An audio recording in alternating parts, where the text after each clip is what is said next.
이 남편 잡아먹은 년 당장 내 집에서 꺼져라. 아니에요, 어머니 제발요. 은자 성냥에 팔려온 첫날 밤 과부가 된 선화는 그렇게 짐승처럼 버려졌습니다. 어머니 저를 내쫓아 주셔서 감사합니다. 어머니의 그 매정한 사랑이 저를 살렸습니다. 내 딸. 구독과 좋아요는 다음 에피소드 제작에 큰 도움이 됩니다. 제1화 은자 성냥의 신부 핏빛 문턱을 넘다. 경상도 깊은 산골 까마귀조차 숨죽이는 첩첩산중의 밤입니다. 산바람은 굶주린 짐승처럼 울부짖으며 쓰러져가는 초가 삼간의 문창지를 사정없이 훑고 지나갑니다. 방 안 희미한 등잔불 아래 19 선화가 앉아 있습니다. 그녀의 얼굴은 연지 찍은 신부의 설렘 대신 사지로 끌려가는 망자의 창백함이 가득합니다. 선화의 시선이 머무는 곳은 방구석에서 가쁜 숨을 몰아쉬는 아버지입니다. 폐병으로 각혈하며 꺼져가는 목숨. 선화는 제 몸을 은자 성냥에 팔아 그 목숨을 잇기로 했습니다. 시각이 되었다. 어서 나오너라. 거친 사내들의 목소리가 정적을 깹니다. 선화는 떨리는 손으로 아버지의 앙상한 손을 마지막으로 한 번 꼭 잡습니다. 차마 떨어지지 않는 발걸음. 하지만 대문 밖에는 그녀를 실어 나를 가마가 마치 관처럼 버티고 서 있습니다. 마을 사람들조차 액바지 재물이라며 수군거리는 그 불길한 가마 속으로 선화는 몸을 던집니다. 가마가 흔들릴 때마다 선화의 눈물은 소복소복 쌓이는 눈 위로 떨어집니다. 도착한 곳은 함양에서 제일 간다는 최판서댁. 그러나 대문에는 청홍실 대신 기괴한 정막만이 흐릅니다. 홀례 상 위에는 닭 한 마리 보이지 않습니다. 오직 타오르는 촛불과 검은 그림자뿐. 선화는 예법에 따라 보이지 않는 신랑을 향해 절을 올립니다. 그때였습니다. 병풍 뒤에서 누군가 쿨럭이며 거친 기침을 뱉어내더니 이내 우액하는 소름 끼치는 소리와 함께 비릿한 피 냄새가 진동하기 시작합니다. 선화의 가슴은 방망이질 칩니다.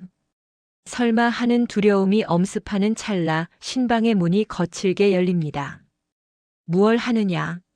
어서 부축하지 않고. 서슬 퍼런 목소리의 주인공은 시어머니 박씨 부인이었습니다. 그녀의 눈빛은 며느리를 맞는 어머니의 것이 아니었습니다. 굶주린 살쾡이가 먹잇감을 노려보는 듯한 지독한 안광. 선화는 겁에 질려 신랑의 옷자락을 붙잡습니다.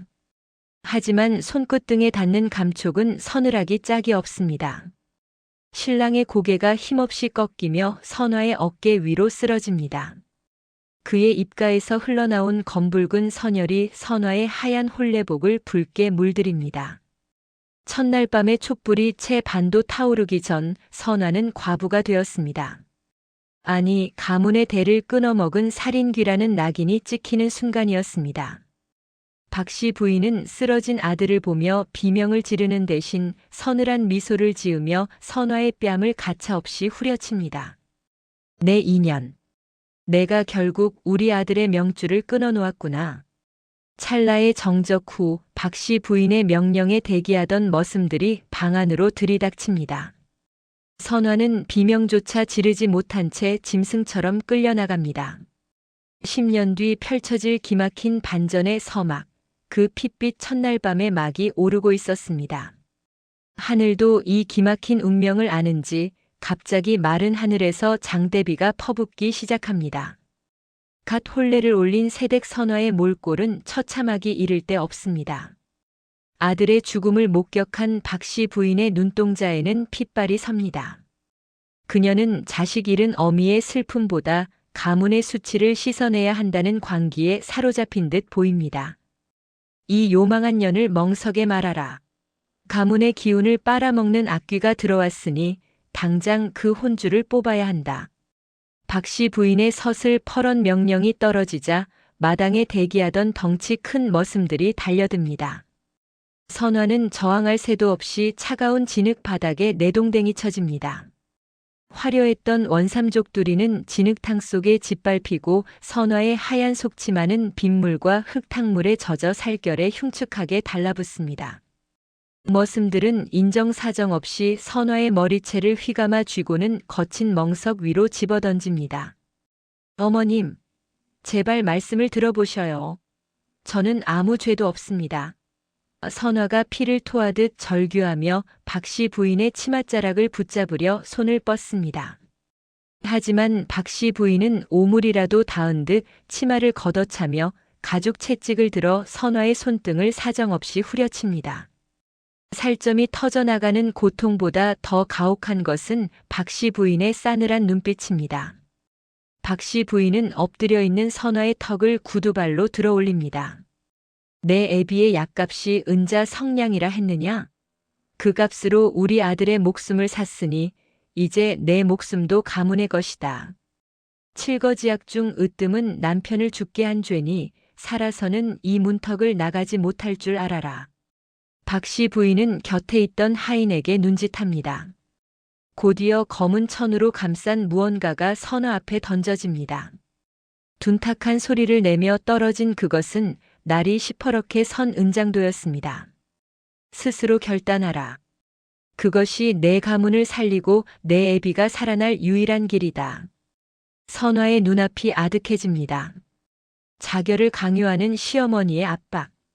빗물은 눈물과 섞여 선화의 뺨을 타고 흐릅니다. 하지만 선화는 죽을 수 없었습니다. 자신이 죽으면 산속 오두막에서 딸의 소식만 기다릴 병든 아버지는 누가 돌본단 말입니까? 선화가 은장도를 잡지 않고 바들바들 떨고만 있자 박씨 부인의 인내심은 바닥이 납니다. 독한 년 같으니라고. 정녕 내 손에 피를 묻히게 하느냐. 박씨 부인은 선화의 뒷덜미를 움켜쥐고는 그대로 대문 밖 낭떠러지 길로 끌고 갑니다. 마침내 도착한 곳은 마을 뒤편 짐승들조차 얼씬거리지 않는다는 가파른 절벽 끝입니다. 박씨 부인은 선화의 가슴팍을 거칠게 밀어젖힙니다. 가라.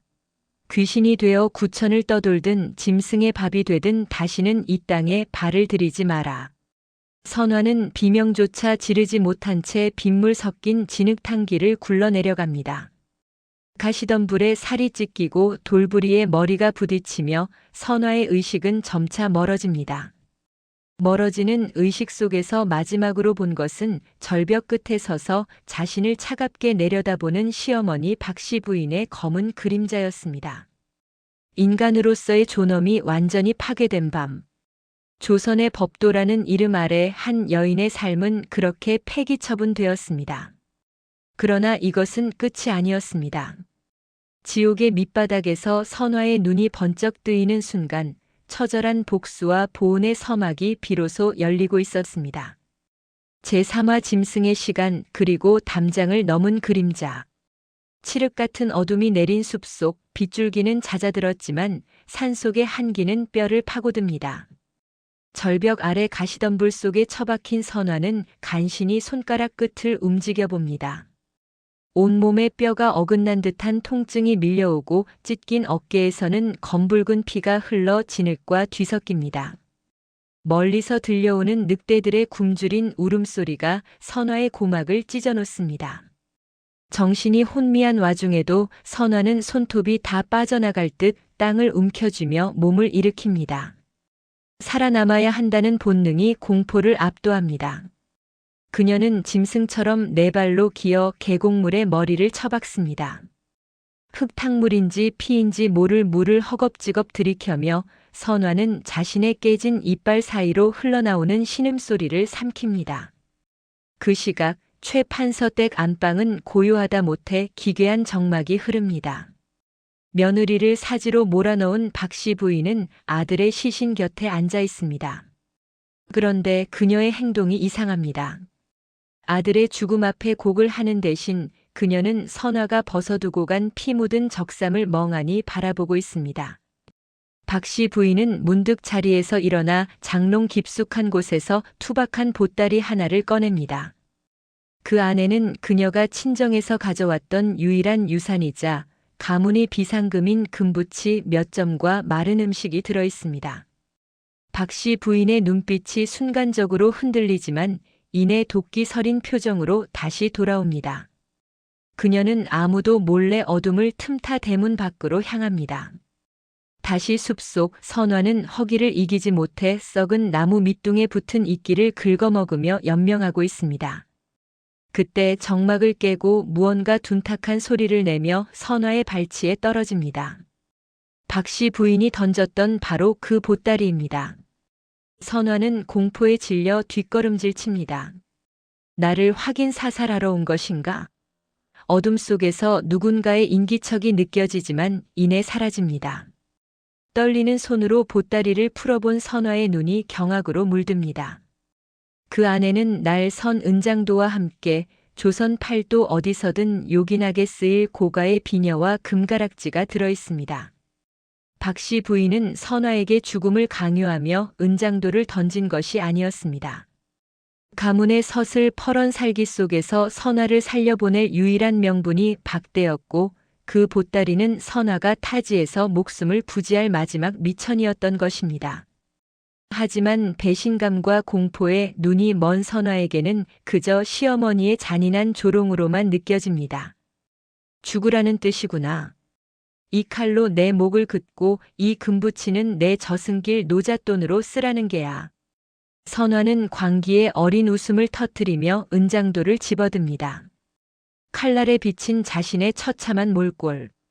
하지만 그녀는 칼끝을 자신의 목이 아닌 저 멀리 보이는 시댁의 기와지붕 향으로 겨눕니다. 살겠습니다. 개처럼 기어서라도 살아서 어머님의 이 친절한 배려를 뼈저리게 되돌려드리지요. 선화는 제 손목을 긋는 대신 헝클어진 머리카락을 단숨에 잘라버립니다. 여인으로서의 삶을 스스로 도려낸 그녀는 이제 짐승의 눈빛을 한 채 어둠 속으로 사라집니다. 10년 뒤 그 화려한 기와집을 잿더미로 만들 거상의 탄생은 그렇게 악취 나는 숲속 진흙탕 위에서 시작되고 있었습니다. 제사와 잘려나간 머리카락, 지옥에서 온 일꾼. 동이 트기 전에 새벽녘. 선화는 얼음장 같은 계곡물에 제 몸을 처박습니다. 살을 애는 추위보다 무서운 것은 과부라는 굴레입니다. 그녀는 박씨 부인이 던져준 은장도를 꺼내듭니다. 서슬 퍼런 칼날이 새벽달 빛을 받아 번뜩입니다. 선화는 한치의 망설임도 없이 제 허리까지 내려오던 탐스러운 머리카락을 움켜쥐고 단칼에 베어버립니다. 두 끊겨 나간 머리카락이 진흙 바닥에 흩어집니다. 선화는 잘려나간 머리카락을 짓밟으며 다짐합니다. 오늘부터 이 땅의 최판서댁 며느리 선화는 죽었습니다. 오직 도끼만 남은 짐승, 선이라는 이름의 사내놈만 남았을 뿐입니다. 선화는 박씨 부인이 던져준 비단 보따리를 땅 깊숙이 묻습니다. 지금 이 금부치를 내놓았다간 길 가던 불황자들에게 목숨을 잃을 것이 뻔합니다. 그녀는 대신 남편의 옷가지 중 가장 낡은 것을 주워 입고 가슴을 천으로 칭칭 동여맵니다. 숨이 턱 끝까지 차오르는 고통이 밀려오지만 선화는 입술을 깨물며 견뎌냅니다. 효과음 시끌벅적한 장터의 소음과 짐꾼들의 거친 함성.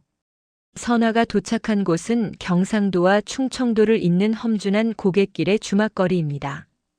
그곳은 힘없는 자는 밥 한술 얻어먹지 못하는 양육강식의 세계입니다.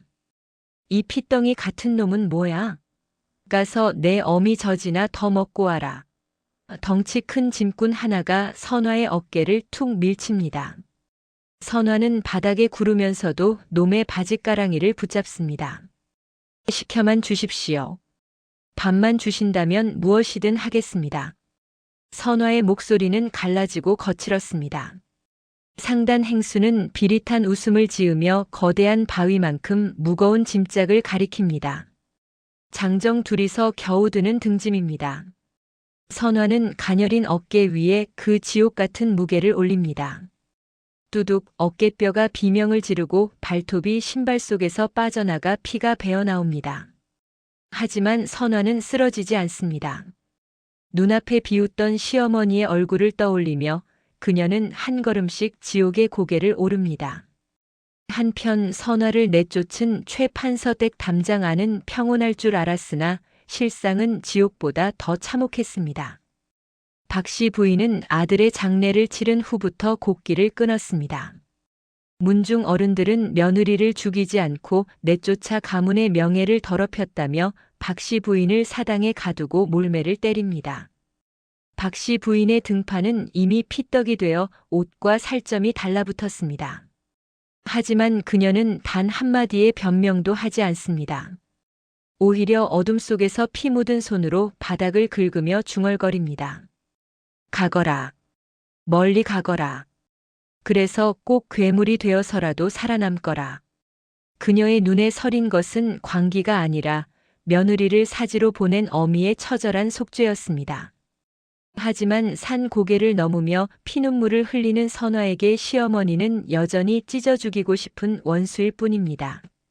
선화는 이제 손에 박힌 굳은 살이 바위처럼 딱딱해질 정도로 짐꾼 생활을 견뎌냅니다. 어느 날 밤 상단의 기밀 장부를 훔치려던 도적대가 들이닥칩니다. 모두가 겁에 질려 도망칠 때 선화는 은장도를 꺼내 들고 도적의 목을 향해 달려듭니다. 잃을 것이 없는 자의 기세는 귀신보다 무서운 법입니다. 제오화 썩은 뿌리에서 핀 독화. 상단의 짐꾼들 사이에서 선화는 독종이라 불립니다. 사내들도 혀를 내두를 만큼 가혹한 노동을 견뎌내며 그녀는 시장 바닥의 생리를 몸으로 익힙니다. 남장을 한 그녀의 가슴팍은 압박붕대 때문에 늘 피멍이 들어있고 고름이 찼다가 터지기를 반복합니다. 하지만 선화는 고통을 느낄 새도 없이 장사꾼들이 주고받는 은밀한 대화와 물가의 흐름을 머릿속에 집어넣습니다. 어느 날 상단 행수가 썩어버린 인삼 더미를 버리라고 명령합니다. 비가 스며들어 곰팡이가 핀 쓸모없는 쓰레기였습니다. 하지만 선화의 눈은 번뜩입니다. 그녀는 밤새 잠을 자지 않고 그 썩은 인삼들을 가져와 맑은 계곡물에 씻어냅니다. 썩은 부위는 은장도로 정교하게 도려내고 남은 알맹이를 잘게 다져 꿀에 재웁니다. 다음 날 선화는 그것을 기력 회복의 특효인 약단지라며 고개를 넘는 지친 행상들에게 팔아치웁니다. 썩어 버려질 쓰레기가 선화의 손끝에서 황금으로 변하는 순간이었습니다. 이 광경을 지켜보던 한양 최대 상단의 대행수 조씨는 선화의 비범한 도끼를 포착합니다. 내 놈 눈에는 돈 냄새가 아니라 피 냄새가 나는구나. 정체가 무엇이냐? 조 씨의 날카로운 질문에 선화는 차가운 미소를 지으며 대답합니다. 지옥에서 기어 올라온 놈입니다. 돈만 된다면 영혼이라도 팔 준비가 되어 있지요. 조 씨는 허허 웃으며 선화에게 상단의 은밀한 회계 장부를 맡깁니다. 그것은 선화가 조선 상권을 쥐락펴락할 거상으로 발돋움하는 결정적인 열쇠가 됩니다. 같은 시각 함양 최 판서 댁에는 서슬 퍼런 칼바람이 불어닥칩니다. 박씨 부인의 시동생이 엮인 영모 사건으로 인해 가문 전체가 멸문지화의 위기에 처한 것입니다. 관군들이 들이닥쳐 가문의 사내들을 끌고 가고 여인들은 관비로 팔려나갈 처지가 됩니다. 박씨 부인은 이 모든 환란 속에서도 기이할 만큼 침착합니다. 그녀는 관군들에게 머리채를 잡혀 마당으로 끌려 나오면서도 선화가 묻어두었던 그 담장 밑을 뚫어지게 바라봅니다. 마치 그곳에 자신의 영혼이라도 묻어둔 사람처럼 말입니다. 문중 어른들이 박씨 부인을 향해 며느리를 죽여 애군을 막았어야 했다며 원망 섞인 침을 뱉습니다. 그러나 박씨 부인은 피 묻은 입술을 씹으며 속으로 뇌까립니다. 차라리 잘 되었다. 선화 그 아이만은 이 피바람을 피했으니 그것으로 충분하다. 가문의 보물을 숨겼다는 누명을 쓴 박씨 부인은 관군들에게 혹독한 고문을 당합니다. 인두로 허벅지를 지지는 고통 속에서도 그녀는 단 한마디도 내뱉지 않습니다. 결국 그녀의 두 눈은 고문의 후유증과 극심한 화병으로 점점 빛을 잃어갑니다.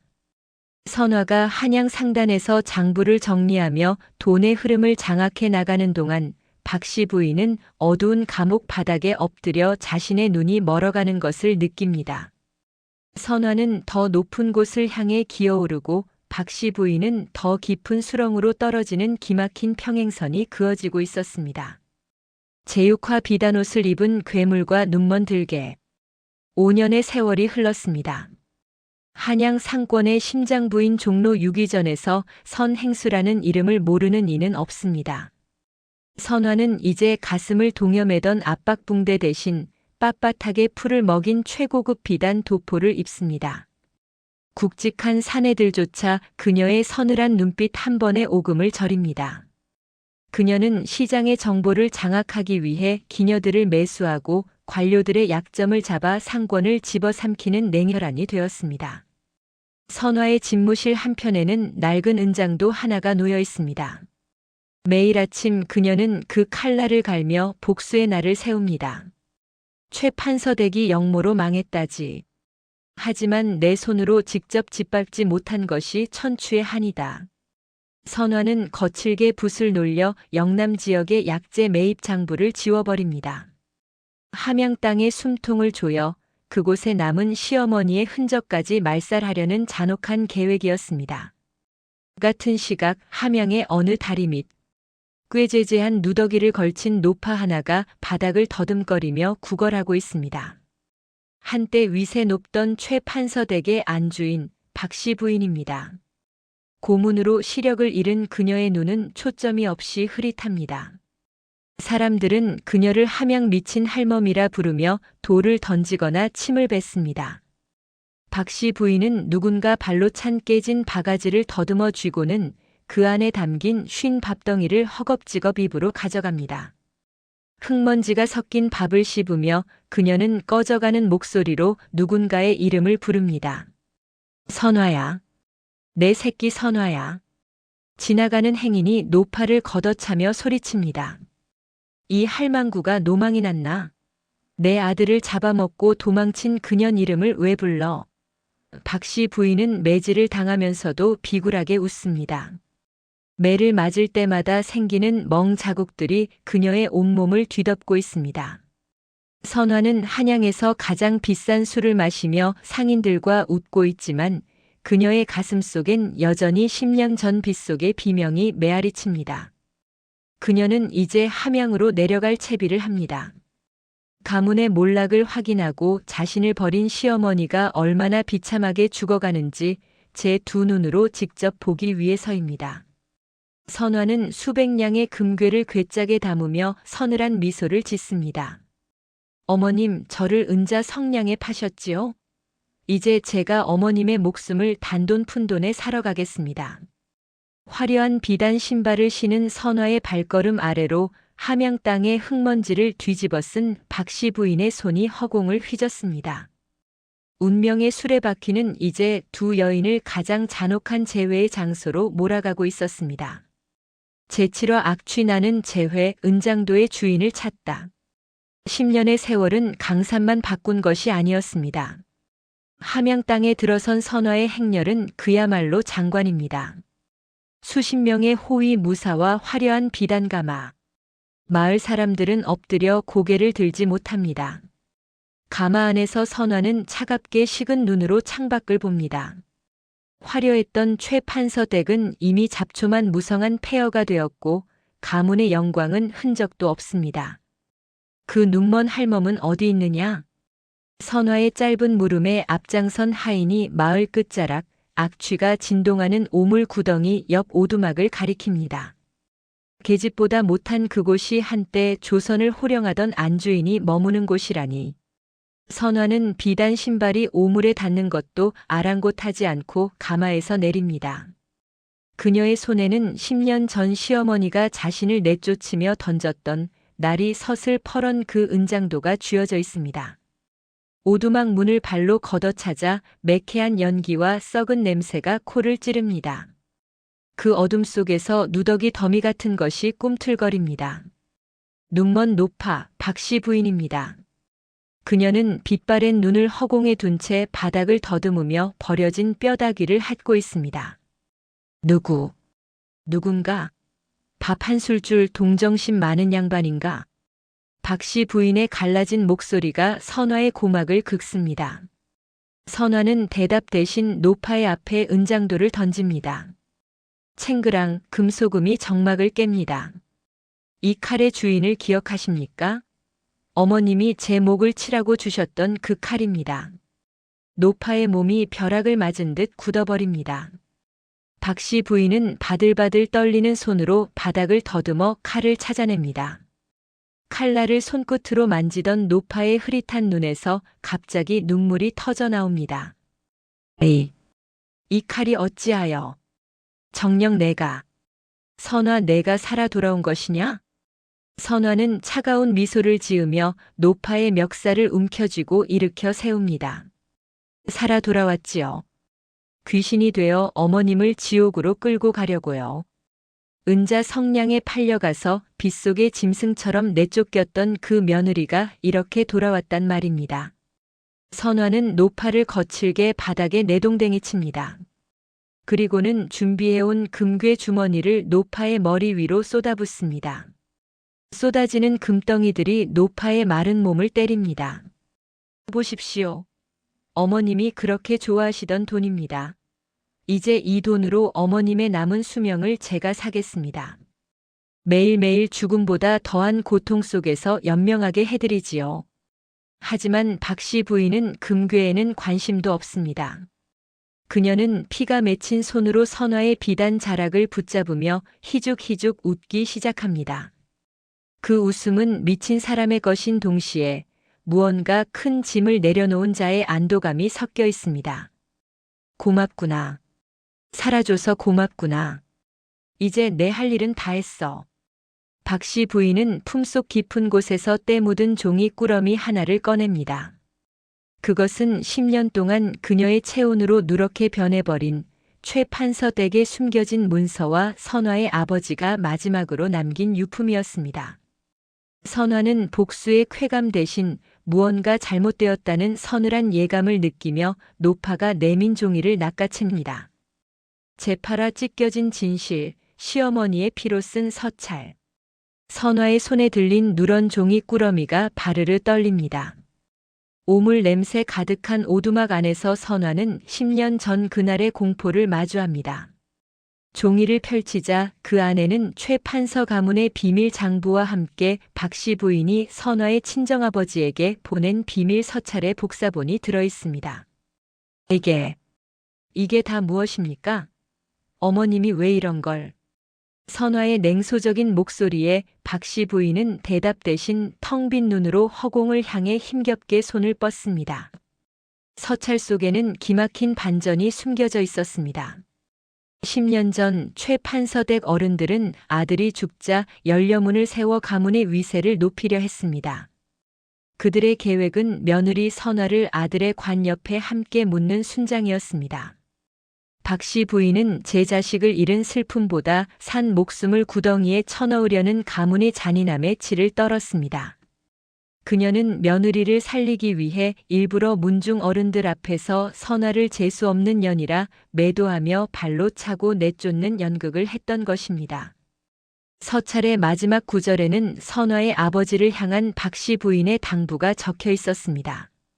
선화는 내가 사지로 보냈으니 부디 원망은 나에게 다 쏟으시고 당신은 딸이 준 약값으로 끝까지 살아남아 훗날을 도모하시오. 박씨 부인이 던졌던 은장도는 자결용이 아니라 위급할 때 팔아 목숨을 구할 수 있는 최 판서 가문이 유일한 증표이자 비밀 자금줄이었습니다. 선화는 심장이 멎는 듯한 충격에 비틀거립니다. 10년 동안 품어온 복수심이 사실은 자신을 살리려 했던 시어머니의 처절한 희생 위에 세워진 신기루였음을 깨닫습니다. 박씨 부인은 며느리를 살려보낸 죄로 문중의 매질을 견뎌야 했고 가문의 재산을 빼돌렸다는 누명을 써두 눈을 잃고 이 비참한 구렁텅이에 버려졌던 것입니다. 어머님, 왜 말씀하지 않으셨습니까? 왜 나를 미워하게 만드셨습니까? 선화의 절규가 오두막 천장을 때립니다. 하지만 박씨 부인은 오히려 인자하게 미소 지으며 흙먼지 묻은 손으로 선화의 비단 치맛자락을 소중한 듯 어루만집니다. 내가 나를 미워해야 도끼를 품고 살 것이 아니냐. 내 새끼가 비단옷 입고 이렇게 거상이 되어 돌아왔으니 내 눈이 먼 것이 무엇이 대수냐. 나는 이제 죽어도 우리 조상님들 뵐 면목이 생겼다. 박씨 부인은 말을 마치기도 전 참아왔던 피를 울컥 쏟아내며 선화의 품으로 쓰러집니다. 10년 동안 오직 며느리가 살아 돌아오기만을 기다리며 버텨온 노파의 육체는 이미 한계에 다다라 있었습니다. 선화는 금괴가 흩어진 바닥에 무릎을 꿇고 악취나는 시어머니의 몸을 끌어안습니다. 거상의 냉혹한 눈에 10년 만에 처음으로 뜨거운 참회의 눈물이 쏟아집니다. 화려한 가마와 수많은 호위 무사들 앞에서 조선 최고의 거상은 미친년이라 손가락질 받던 거지 노파를 안고 통곡합니다. 이제 복수는 사라졌습니다. 오직 피 맺힌 보은과 자신을 살린 여인을 향한 처절한 속죄만이 남았을 뿐입니다. 제구와 벼랑 끝에 거상, 법도라는 괴물과 맞서다. 악취 나는 오두막 안 선화는 피를 토하며 쓰러진 박씨 부인을 비단 자락으로 감싸 안습니다. 10년 전 자신을 내던졌던 시어머니의 마른 팔에는 매질의 흉터와 굶주림의 흔적이 훈장처럼 박혀 있습니다. 선화는 호위 무사들에게 사자후를 내뿜습니다. 무엇 하느냐? 당장 함양 땅의 모든 의원을 잡아와라. 어머니를 살리지 못하면 내 놈들의 목부터 칠 것이다. 선화는 박씨 부인을 최고급 비단 가마에 태웁니다. 하지만 마을 어귀를 벗어나기도 전 횃불을 든 무리가 앞을 가로막습니다. 몰락한 최 판서 가문의 반계 친척들과 가문의 명예를 목숨보다 중히 여기는 완고한 선비들입니다. 그들의 눈에는 비단옷을 입은 선화가 거상이 아니라 가문을 망치고 돌아온 남편 잡아먹은 과부일 뿐입니다. 어디를 가느냐? 가문의 죄인인 박씨 할멈과 근본도 없는 과부년이 감히 가마를 타고 마을을 나가려 하다니. 가문의 수장격인 최 노인이 지팡이를 내던지며 가로막습니다. 그들은 선화가 가져온 금괴 소문을 듣고 박씨 부인을 인질 삼아 돈을 뜯어낼 속셈이었습니다. 선화는 가마문을 박차고 나옵니다. 그녀의 눈은 이제 거상의 눈이 아니라 제 새끼를 지키려는 맹수의 눈입니다. 선화는 허리춤에서 은장도를 꺼내 최 노인의 발등 앞에 꽂아버립니다. 챙그랑. 소름 끼치는 금소금과 함께 불꽃이 튑니다. 법도? 명예. 당신들이 말하는 그 가증스러운 법도가 내 어머니의 눈을 멀게 하고 나를 지옥으로 밀어넣었소. 지금 비키지 않는다면 내가 가진 전 재산을 털어 이 마을 전체를 사들인 뒤 당신들을 모두 도비로 팔아버릴 것이오. 조선 최고의 거상이 내뿜는 금력과 도끼는 횃불을 든 무리를 압도합니다. 선화는 주춤거리는 그들을 비웃으며 품속에서 금괴 한 주머니를 바닥에 터뜨립니다. 흙바닥에 구르는 황금빛 유혹 앞에 고결한 척하던 양반들은 개처럼 엎드려 금괴를 줍기 바쁩니다. 그 비참한 광경을 뒤로하고 선화의 가마는 폭풍처럼 어둠을 가릅니다. 함양 최고의 약방에 도착했지만 의원은 고개를 저으며 뒷걸음질 칩니다. 이미 오장육부가 다 썩었습니다. 10년을 굶주림과 화병으로 버틴 것이 기적입니다. 오늘 밤을 넘기기 힘들 것입니다. 선화는 의원의 멱살을 잡고 벽으로 밀어붙입니다. 기적이 필요해서 당신을 부른 게 아니야. 내 돈으로 저승사자의 발목이라도 붙잡으란 말이다. 선화는 의원의 발치에 백자 수십 개를 쏟아붓습니다.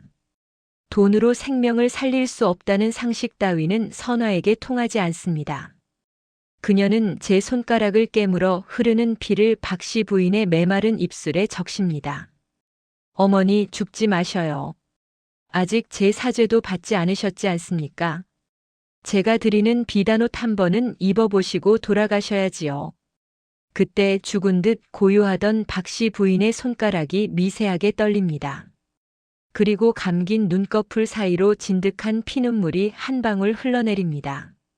그것은 살고 싶다는 갈망이 아니라 10년의 한을 털어내려는 영혼의 마지막 몸부림이었습니다. 제10화 거꾸로 흐르는 시간, 지옥의 재현. 기적처럼 눈을 뜬 박씨 부인. 그러나 그녀의 초점 없는 눈동자는 현재의 선화를 알아보지 못합니다.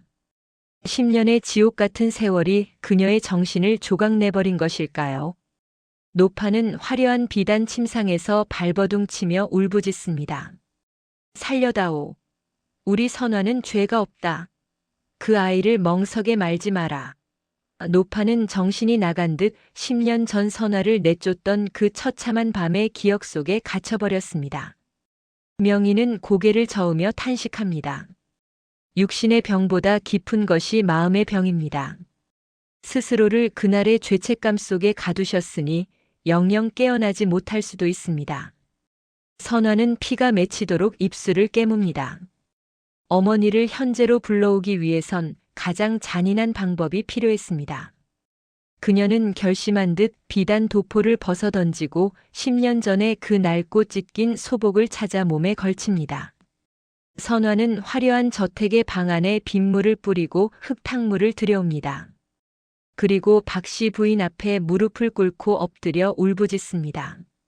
어머님, 제발 저를 거두어 주셔요. 갈 곳이 없습니다. 10년 전 빗속의 절규를 그대로 재현하는 선화의 목소리가 떨립니다. 노파의 몸이 일순간 굳어버립니다. 기억의 파편들이 거칠게 부딪히며 노파의 뇌리를 스칩니다.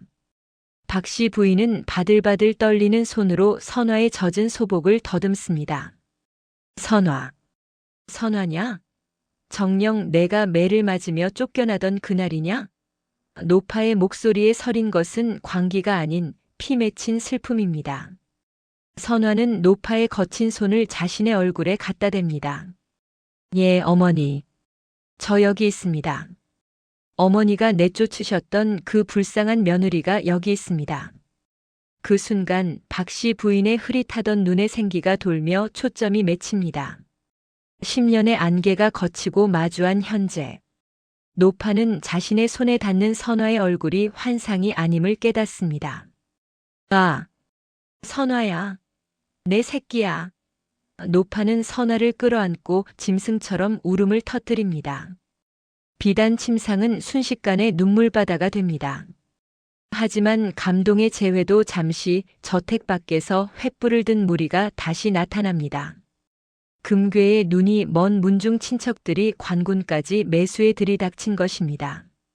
과부년이 음란한 술수로 재물을 모아 가문의 명예를 더럽히니 당장 끌어내어 엄벌에 처해야 한다. 대문을 부수려는 둔탁한 소리가 고부의 울음소리를 덮칩니다. 선화는 눈물을 닦으며 차갑게 일어섭니다.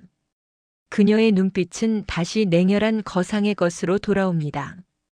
어머니, 잠시만 기다리셔요.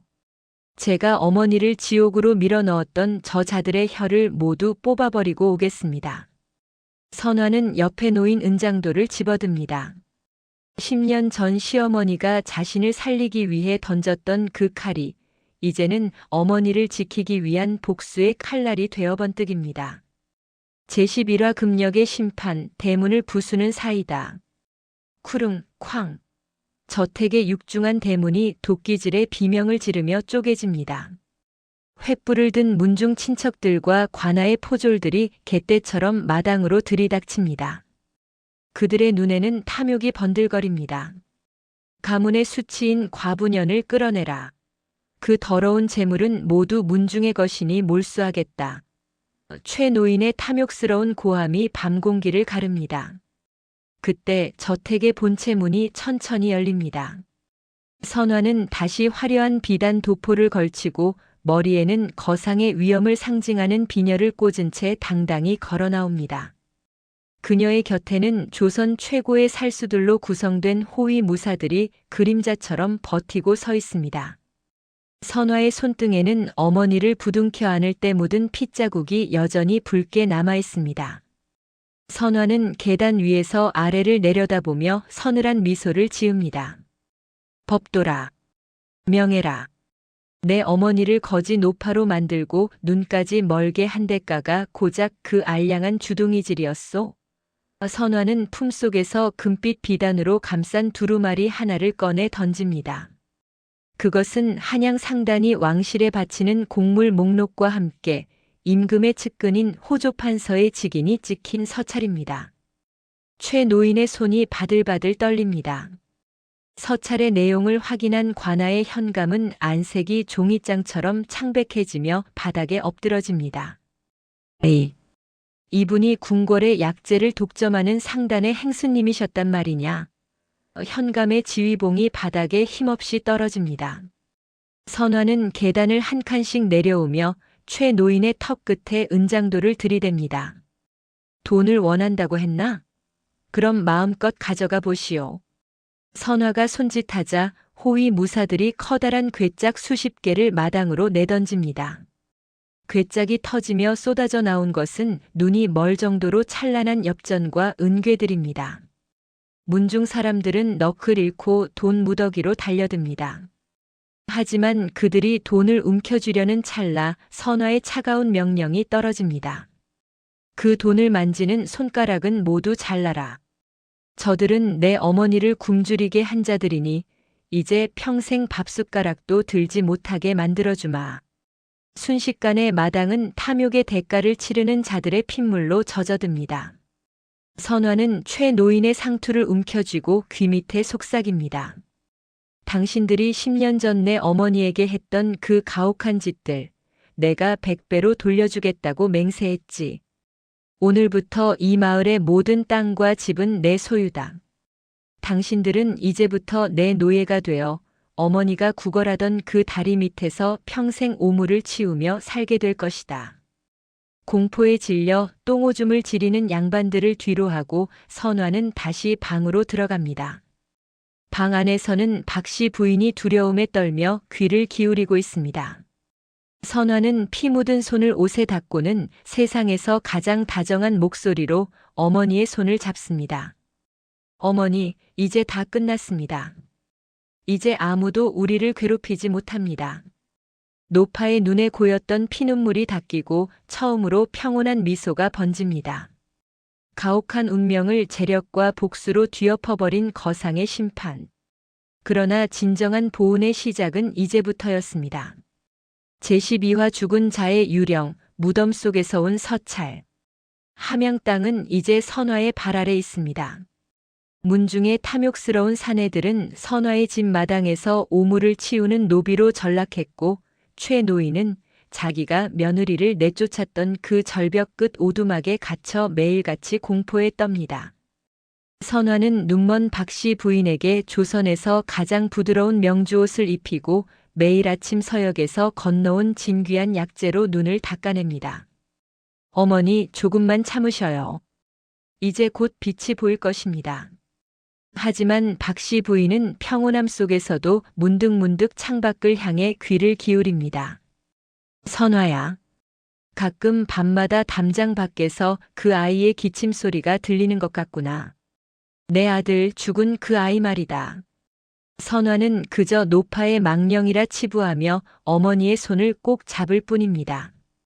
그러던 어느 날 밤 선화의 집무실 창문으로 화살 한 대가 날아듭니다.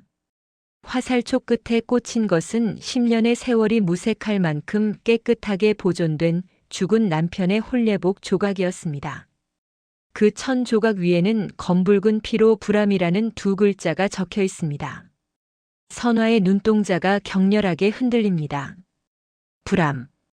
그것은 죽은 남편이 살아생전 가장 아끼던 호였습니다. 선화는 즉시 은밀한 조사를 시작합니다. 가문의 몰락과 영모 사건, 그리고 남편의 갑작스러운 죽음 뒤에 거대한 그림자가 드리워져 있음을 직감합니다. 그림자를 쫓아 도착한 곳은 마을 뒤편의 외딴 묘지. 10년 전 신랑이 묻혔다던 무덤입니다. 선화는 호위 무사들에게 명령합니다. 파헤쳐라. 내 눈으로 직접 확인해야겠다. 법도를 중시하는 조선에서 무덤을 파헤치는 것은 극형에 처할 천인공노할 짓이었으나 거상 선화에게 두려움 따위는 없었습니다. 관뚜껑이 열리는 순간 현장에 있던 무사들이 경악하며 뒷걸음질 칩니다. 관 안에는 유골이 없었습니다. 대신 그곳을 채우고 있는 것은 썩은 집더미와 돌덩이들 뿐이었습니다. 선화는 관 바닥에서 낡은 서찰 한 통을 발견합니다. 10년 전 가문을 영모로 몰아넣고 재산을 가로채려던 자들이 병약한 신랑을 죽이지 않고 납치하여 어딘가로 빼돌렸다는 충격적인 내용이었습니다. 남편은 죽은 것이 아니라 가문의 탐욕을 위해 산채로 어둠 속에 감금되었던 것입니다. 박 씨 부인이 밤마다 들었다는 기침소리는 노망난 노파의 헛것이 아니었습니다. 선화는 부르르 떨리는 손으로 은장도를 움켜합니다. 죽였다고 믿게 하고 나를 내쫓고 어머니의 눈을 멀게 한 것도 모자라. 산 사람을 무덤 속에 가두었단 말인가. 그때 숲속 어둠 사이로 누군가 기괴하게 마른 몸을 이끌고 나타납니다. 10년 동안 빛 한 줄기 보지 못한 듯 창백한 피부, 뼈만 남은 몰골로 피를 토하며 기어오는 사내. 그는 선화를 향해 갈라진 목소리로 속삭입니다. 부인, 나를 죽여주시오. 제13화 뼈만 남은 신랑 지옥의 문이 열리다. 무덤과 숲속에서 기어나온 그림자는 인간의 형상이 아니었습니다. 10년 전 홀레날 밤 각혈하며 쓰러졌던 남편 최진사입니다. 그의 피부는 햇빛을 한 번도 보지 못한 듯 투명하게 비치고 손등은 쇠사슬에 묶여있던 흉터로 문드러져 있습니다. 선화는 비명을 지르는 대신 제 심장을 칼로 베어내는 듯한 통증을 느끼며 그에게 다가갑니다. 정령, 당신입니까? 10년 동안 어디에 갇혀 있었기에 이 몰골이 된 것입니까? 최진사는 선화의 비단 자락을 붙잡으며 썩은 이빨을 드러내고 울부짖습니다. 부인, 도망치시오. 이 모든 것은 우리 숙부가 꾸민 일이야. 가문의 재산과 비방을 손에 넣으려고 나를 가두고 당신을 내쫓은 것이오. 충격적인 진실이 밝혀집니다. 가문의 방계 친척이자 조정의 세도가와 결탁한 최 노인의 동생 최달평이 배후였습니다. 그는 병약한 조카를 죽은 것처럼 꾸며 지하 감옥에 가두고 며느리 선화를 남편 잡아먹은 과부로 모라가문이 권위를 실추시킨 뒤 모든 재산을 집어삼켰던 것입니다. 선화는 남편을 품에 안습니다. 뼈만 남은 그의 몸은 얼음장처럼 차갑습니다. 선화의 분노는 이제 인간의 한계를 넘어섭니다. 시어머니의 눈을 멀게 하고 자신을 짐승으로 살게 했으며 병든 남편을 산채로 무덤에 가둔 자들. 선화는 결심합니다.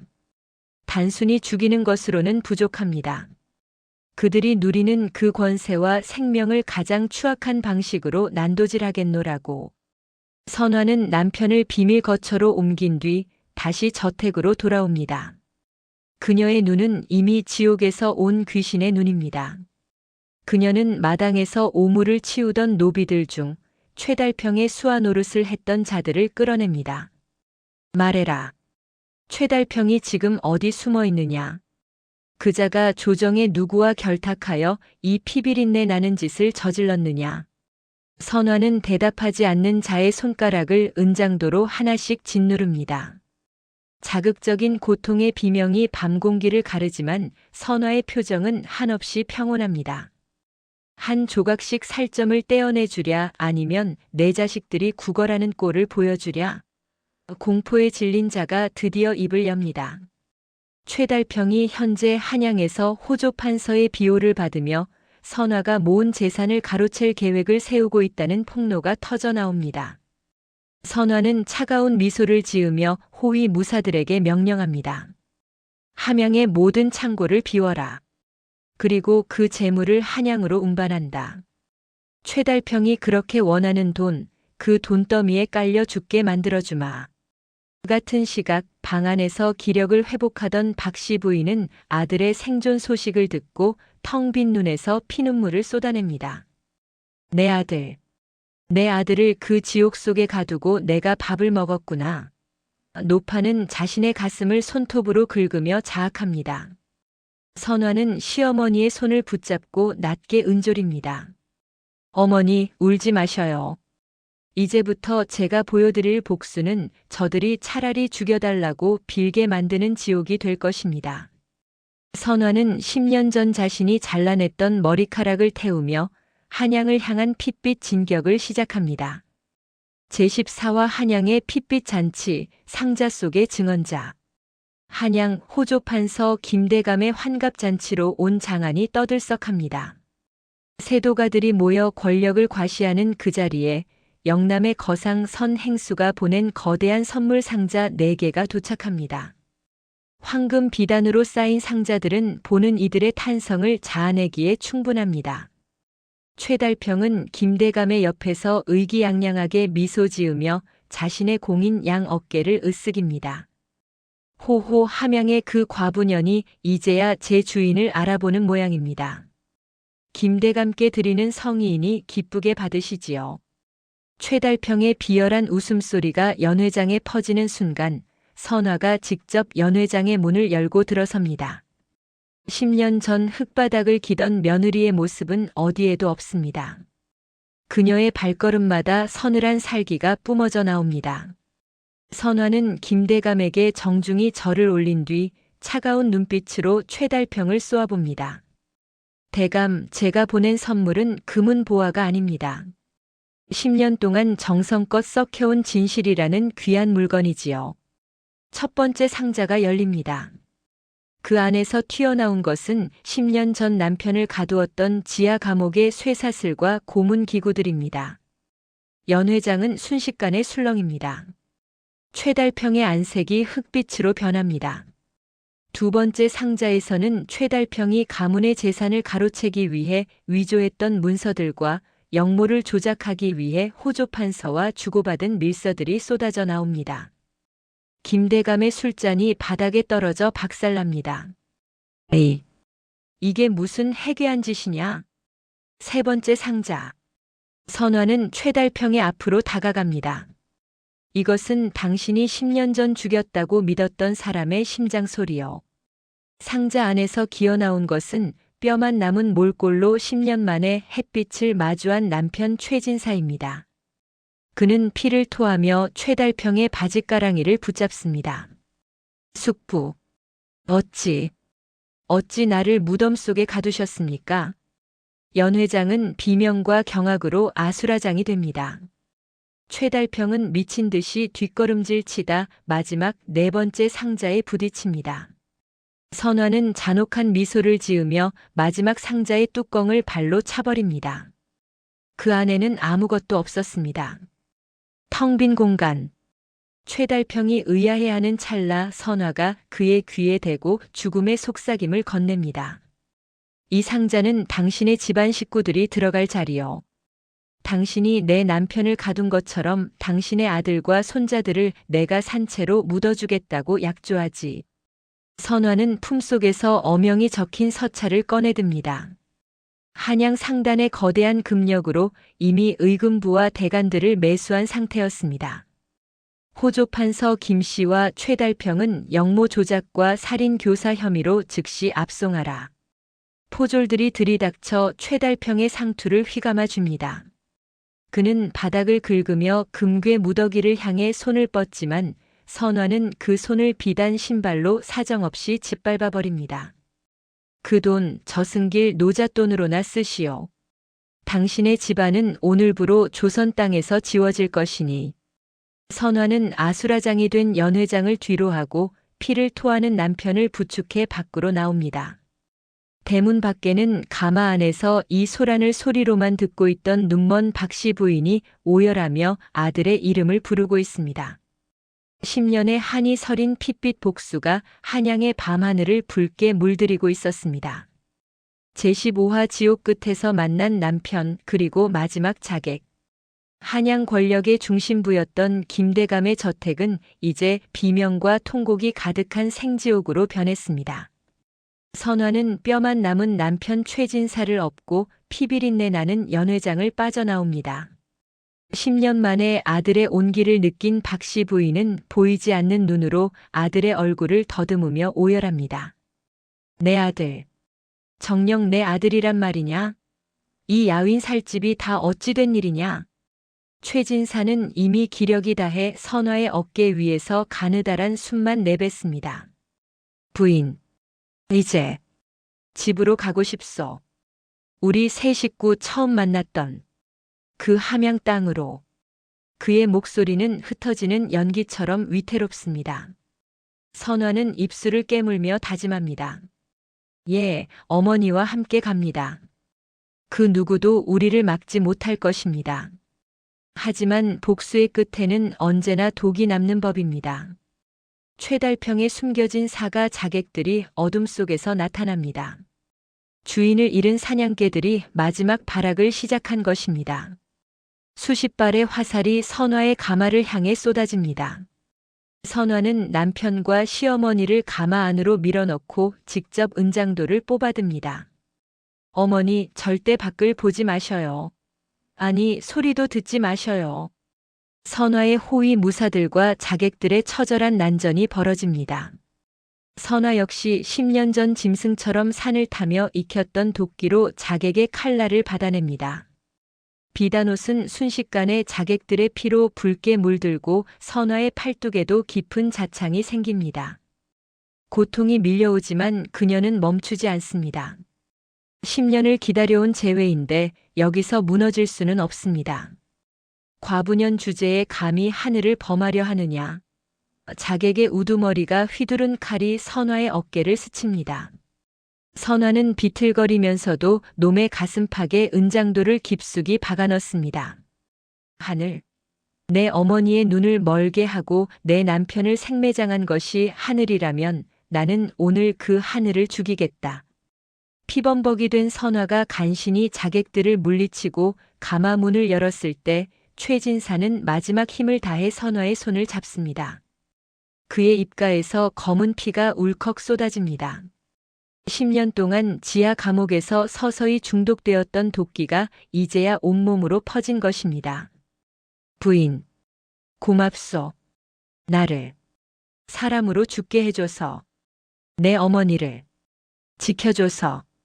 최진사의 손이 힘없이 바닥으로 떨어집니다. 박씨 부인의 처절한 비명이 밤하늘을 찢습니다. 선화는 울지 않습니다. 아니, 울 여유조차 없습니다. 그녀는 식어가는 남편의 몸을 비단 자락으로 감싸 안으며 멀리 보이는 고향 함양의 달빛을 응시합니다. 복수는 완성되었으나 남은 것은 상처뿐인 영광. 선화는 이제 남편의 시신과 눈먼 시어머니를 데리고 10년 전 자신이 피눈물을 흘리며 쫓겨났던 그 길을 거꾸로 거슬러 올라가기 시작합니다. 그것은 가장 화려하면서도 가장 슬픈 귀향길이었습니다. 제16화 비단옷 입은 노파, 눈물로 씻긴 10년의 한. 함양 땅에 다시 꽃비가 내립니다. 10년 전 소복 차림으로 쫓겨났던 그 길 위로 이제는 수백 명의 하인이 길을 닫고 조선에서 가장 화려한 꽃가마가 들어섭니다. 가마 안에는 피범벅이 된 비단옷을 벗고 눈처럼 하얀 소복을 입은 선화가 앉아 있습니다. 그녀의 무릎 위에는 차갑게 식어버린 남편 최진사의 유골함이 놓여 있습니다. 가마 뒤로는 눈먼 박씨 부인이 황금 자수가 놓인 가마를 타고 따릅니다. 마을 사람들은 10년 전 미친 할멈이라 돌을 던졌던 자신들의 손을 숨기며 길가에 엎드려 통곡합니다. 선화는 마을 한복판 예전 최판서 댁의 폐허 위에 지은 장대한 저택 앞에 멈춰 섭니다.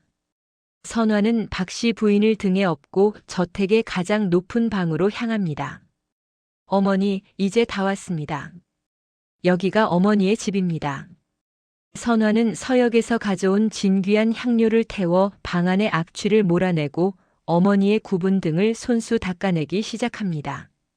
10년간 씻지 못해 살점과 붙어버린 누더기를 가위로 잘라낼 때마다 박씨 부인은 신음 대신 아들의 이름을 나지막이 부릅니다. 박씨 부인은 아들을 잃은 충격으로 이제 곡기마저 끊었습니다. 그녀의 몸은 마치 마른 나뭇가지처럼 가벼워져 선화의 등에 닿는 감촉조차 느껴지지 않을 정도입니다. 선화는 어머니의 입술에 정성껏 끓인 미음을 흘려보내며 속삭입니다. 어머니, 죽은 그 사람이 제 꿈에 나타나 말했습니다. 어머니가 건강하셔야 저승에서도 마음 편히 눈을 감겠노라고요. 선화는 어머니를 위해 마지막 보온의 잔치를 준비합니다. 자신을 박대했던 문중 사람들을 노비로 세워 고기를 굽게 하고 마을의 모든 노인을 초청해 비단 1필씩을 나눠줍니다. 하지만 박씨 부인에게 필요한 것은 비단도 고기도 아니었습니다. 깊은 밤 선화는 어머니 앞에 무릎을 꿇고 앉아 박씨 부인의 거친 손을 자신의 눈가에 가져다 댑니다. 어머니, 제 눈을 보셔요. 어머니가 살려주신 이 며느리가 이제 어머니의 눈이 되어드리겠습니다.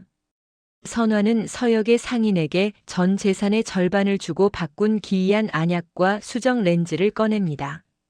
안약을 넣고 수정 렌즈를 눈에 대는 순간 10년간 암흑 속에 갇혀있던 박씨 부인의 눈꺼풀이 파르르 떨립니다.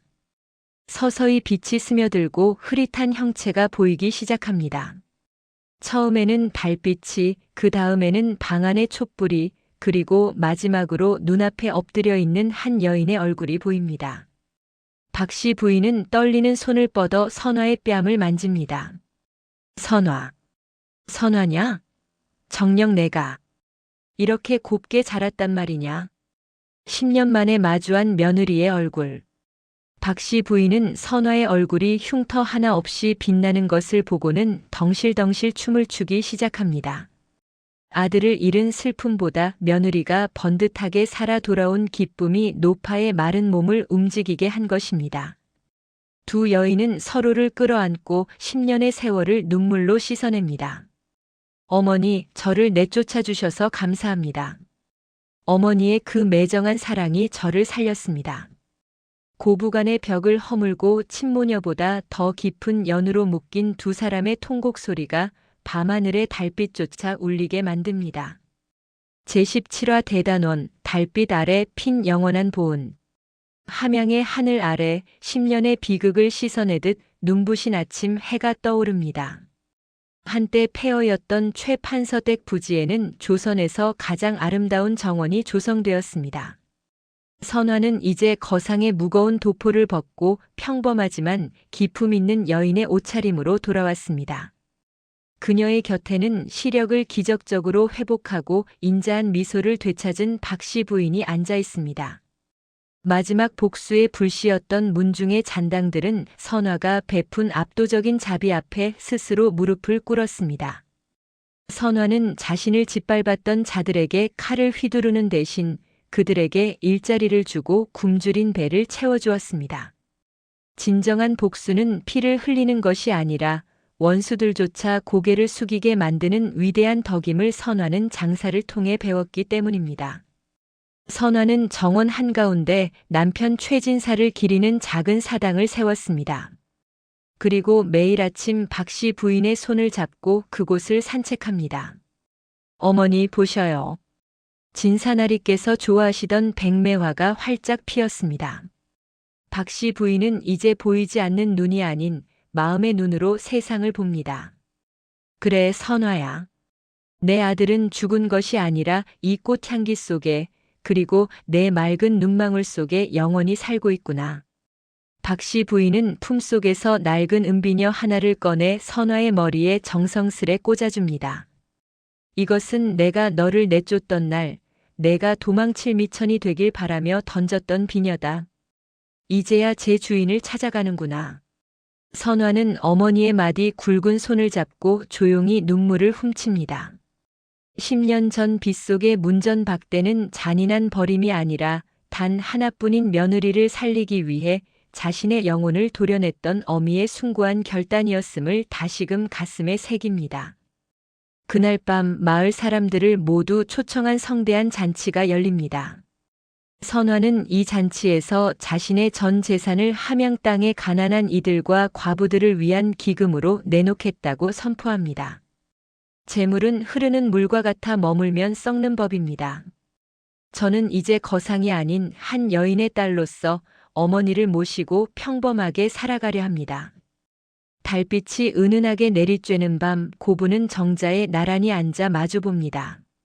10년 전 죽음의 낭떠러지에서 서로를 밀어내고 원망했던 두 여인은 이제 세상에서 가장 깊은 연으로 묶인 가족이 되었습니다. 박씨 부인은 선화의 어깨에 머리를 기대며 평온하게 눈을 감습니다. 선화야, 고맙다.